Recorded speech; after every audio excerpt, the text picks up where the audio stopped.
question is, we, I really love Islam actually based on Jesus because I was grew in the Catholic school, but a lot of things that is not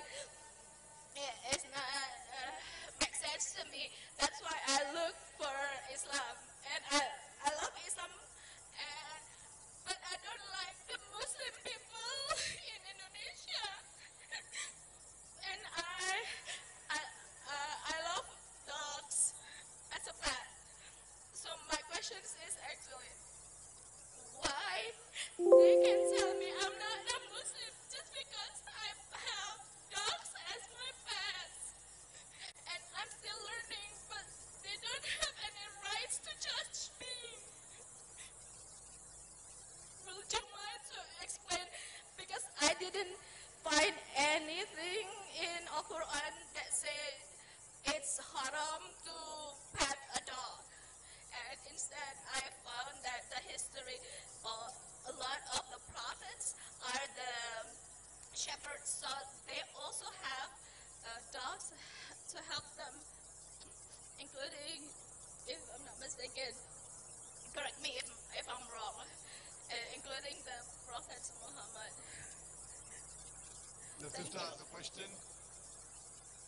So the question is, uh, do is it really it's haram to pet a dog, and then can they judge me as not a Muslim just because I love the dogs and pet the dogs? Sister, what's your background? Are you a Catholic? Are you a Christian? Or are you Muslim? Or No, I believe I'm Islam, but if you say that Muslim is so totally were you born in a Muslim family, sister? but I don't think that So really. were you born in a Muslim family? Yes. You're born in a Muslim family and you are a Muslim. But you have got pets as dogs. Sister, we would prefer that non-Muslims should be given the first chance. But since you have come, I will answer your question.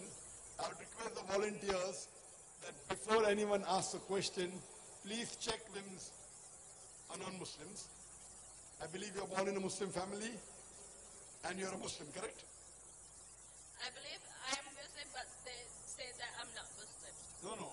But you believe you're Muslim, correct? But Yes. just because you keep dogs as pets, and the prophets earlier kept dogs to take care of the sheep, of the cattle. So the other people say you're not a Muslim. Sister, in Islam, keeping dog is prohibited in your house as a pet. But keeping a dog for hunting is no problem. As guarding your house, no problem. So what the prophets used to take dogs was to keep the flock of the cattle together, that is permitted. So if you use dog for hunting, it's allowed. To take care of the cattle, it's allowed. To keep a dog to guard your house outside is allowed. But in the house as pet, it is not prohibited. It is prohibited, sister. It is prohibited because the spit of the dog, it's unclean. And today even science tells us that the saliva of the dog, there are various diseases that can be acquired. And one of them is hydrophobia. Hydrophobia means fearing of water. So Islamically, keeping a dog as a pet is wrong.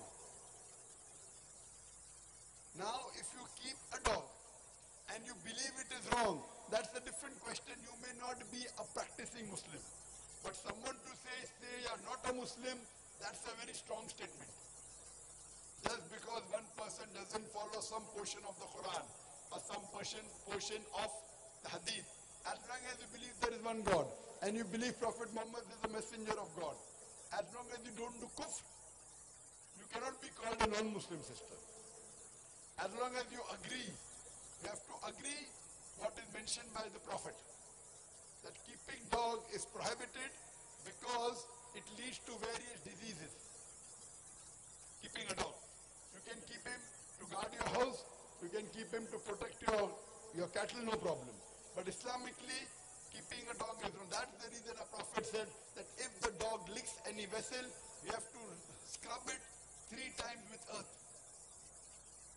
And today science says that even normally if you wash a vessel which the dog has licked, the germs are yet there.